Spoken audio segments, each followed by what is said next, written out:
नमस्कार, आप देख रहे हैं हिमाचल दर्पण लाइव टीवी। मैं हूं आपके साथ ऋतु ठाकुर।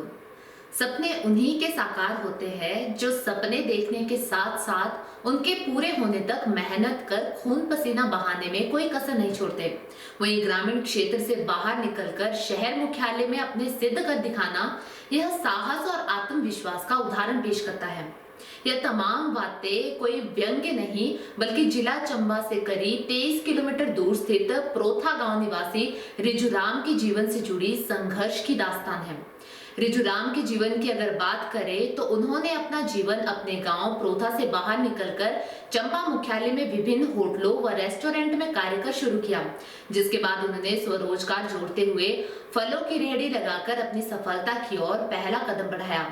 रेहड़ी व्यवसाय से जुड़ते ही रिजुराम के जीवन का प्रथम टर्निंग पॉइंट शुरू हुआ। मेहनत व परिश्रम को देखते हुए रेहड़ी फड़ी व्यवसायियों ने उन्हें अपना प्रधान नियुक्त कर दिया। वहीं ट्रेड यूनियन सीटू ने भी अपनी ओर से उनके सामने हाथ बढ़ाए, जिसके बाद रिजुराम ने अपने व्यवसाय को फलों से बदलकर अपना नॉन बेचने का निर्णय लिया। नए व्यवसाय का आगाज करते हुए रिजुराम दिन रात मेहनत में जुटे रहे। मैं बेसिकली प्रोथा पंचायत का हूँ, सौ में पड़ता उसमें, तो वहाँ का बेसिकल हूँ। मुख्यालय से कितना दूर है? यहाँ से तकरीबन कोई 30 किलोमीटर की दूरी पे है। मैं गाँव से आया था, तो यहाँ पर हमारे जो है हमने होटलों में ढाबियों में काम किया, और यहाँ पर मतलब बहुत सारे मुझे प्रताड़नों का मतलब जो गांव और शहर का भी मतलब जो है उसमें भेदभाव होता है, उसको मुझे सामना करना पड़ता है। आज मैं मतलब यहाँ पर सारा मैंने मकान भी लिया, लैंड भी ली, मकान भी बनाया, वो सारी चीज़ें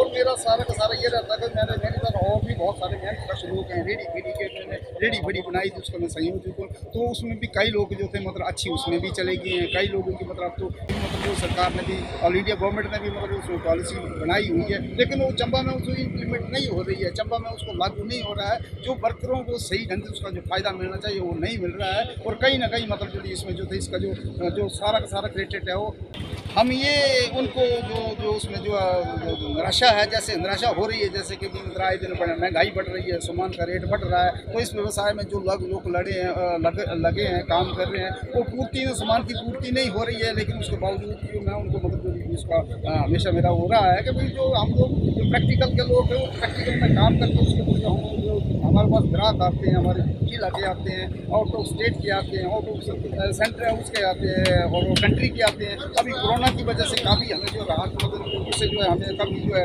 प्रॉब्लमों का झेलना पड़ी है, और हमने प्रशासन से मतलब मांग की कि हमें मतलब जो भी हमारे वर्करों को मतलब वहाँ जाने के लिए और उनको पता लाने के लिए मतलब हमारे, लेकिन उन्होंने इस तरह के हमें कोई भी मतलब बेनिफिट नहीं दिया।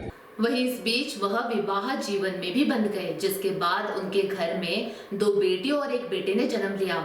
खुद कठिन मेहनत कर निरक्षर जीवन से आगाज करने वाले रिजुराम ने उसी दौरान साक्षरता मिशन के तहत शिक्षा हासिल की और अपने तीनों बच्चों को भी उच्च शिक्षा देने की ठान ली।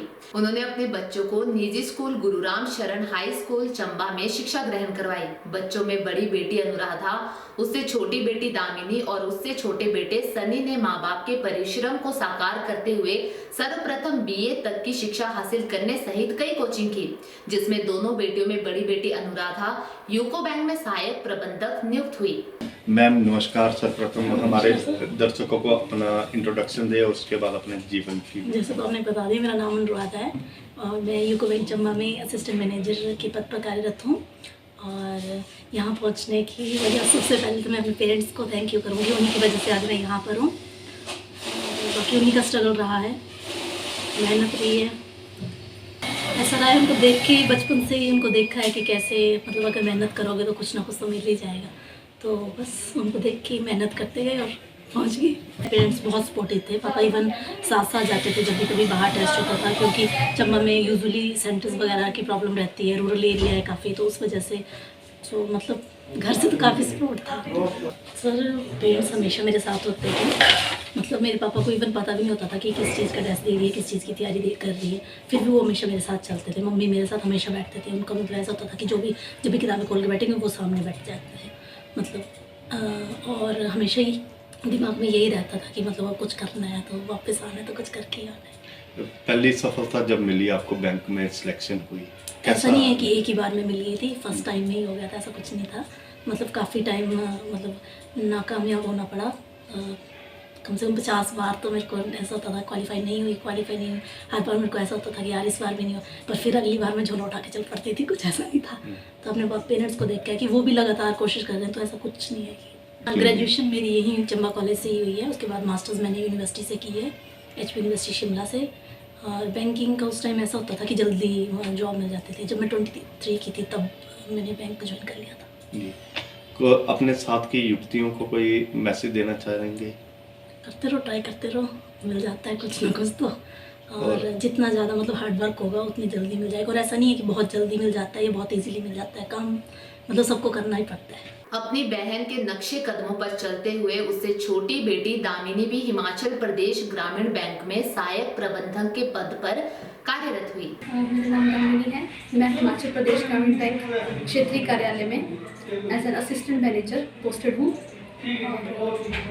यहाँ पहुँचने के लिए मेरे पेरेंट्स का ऑब्वियसली सबसे बड़ा योगदान रहा है। और पेरेंट्स ने हमें बहुत मोटिवेट किया। उससे ज़्यादा मतलब उनका ये नहीं था कि आप बेस्ट करो, आप फर्स्ट आओ, आप टॉप जाओ, आप गवर्नमेंट जॉब लो, कुछ भी उन्होंने कभी नहीं कहा। पर जो सिचुएशन थी वो हमें बूस्ट करती थी कि हमें कुछ अच्छा करना है, कि मतलब हमें जैसे हम हुए हैं हमें आगे बेटर करना है ताकि हम अपने पेरेंट्स की सिचुएशन अच्छी कर सकें। पापा सुबह ही चल जाते थे, तब हमारी फ्रूट की थी रेडी थी। अभी तो हमारी नान चने की है, तो पापा चले जाते थे, मम्मी होते थे साथ में, मम्मी हमारे साथ। हम अखबार के लिफाफे भी बनाते थे। तो हमारी स्कूलिंग उन्होंने प्राइवेट स्कूल में की, बेसिक हमारे गुरुराम शरण पब्लिक स्कूल चंबा से है। फिर उसके बाद हमारी स्कूलिंग गर्ल्स स्कूल में हुई और फिर कॉलेज में BSc मेडिकल। और उसके बाद फिर तैयारी करके यहाँ पे जब ये कॉलेज पूरा करके हम चंडीगढ़ गए, क्योंकि मेरी बहन लगी थी बैंक में, यूको बैंक में, तो उसका बड़ा हेल्प रहा हमें, हम दोनों को, भाई बहनों को। हम दोनों इकट्ठे थे चंडीगढ़। पहले बहन स्टैंड हुई, उसने फिर हमें हेल्प किया आगे स्टैंड हुआ। तब तक फिर वो रही कि तुम लोगों को मैं करती हूँ। तो मेरा ऐसा होता था कि चंडीगढ़ से मैं घर नहीं आती थी, क्योंकि थोड़ा ये भी था कि किराया लगेगा, क्यों बेकार में पैसे करने हैं, पेरेंट्स इतनी मुश्किल से कर रहे थे। तो मेरा होता था कि मैं छुट्टियों में घर नहीं आऊँगी, चाहे दिवाली है चाहे कुछ है। तो वहाँ हम PG एकोमोडेशन में थे, तो वहाँ रह के तैयारी कर रहे थे। तो ये था कि घर नहीं जाऊँगी, क्योंकि पापा हमारे घर को 250 सीढ़ी है। तो वो जब सीढ़ियों से लेके चढ़ते थे तो मेरे से वो नहीं देखा जाता था। मेरे को वो नहीं देखना था कि मेरे पापा इतनी मेहनत कर रहे हैं और मैं कुछ नहीं कर रही, कि मैं सिर्फ पैसे वेस्ट कर रही हूँ, कि मैं कुछ कर नहीं पा रही। मुझे था कि मैं घर जाऊँगी तो जॉब लेके जाऊँगी, कुछ भी करूँ। वहीं अगर बेटे की बात की जाए तो बेटा सनी पिता के व्यवसाय में उनका हाथ बटा रहा है। आपको बता दें कि उसने भी अपनी BA तक की शिक्षा प्राप्त करने के साथ साथ आगामी कैरियर शिक्षा को जारी रखा हुआ है। जारी जुराम स्वयं व उनके बच्चे कठिन परिश्रम करके सफलता की सीढ़ियां चढ़ते रहे, वहीं उनकी धर्मपत्नी ने भी उनके इस जीवन के परिश्रम में भरपूर साथ दिया। तो ये थी रिजुराम के जीवन से जुड़ी कहानी संघर्ष की। उम्मीद है कि आपको इस कहानी से एक प्रेरणा जरूर मिली होगी कि अभावों में रहकर भी अपने सपनों को कैसे साकार किया जाए। तो आज के लिए फिलहाल इतना ही, फिर होगी आपसे मुलाकात किसी अन्य कार्यक्रम के साथ। तब तक आप देखते रहिए हिमाचल दर्पण लाइव टीवी। हिमाचल दर्पण लाइव टीवी, जो बात करेगा आपके हक की। सिर्फ खबरें दिखाना हमारा मकसद नहीं, जागरूकता लानी है। हिमाचल दर्पण लाइव टीवी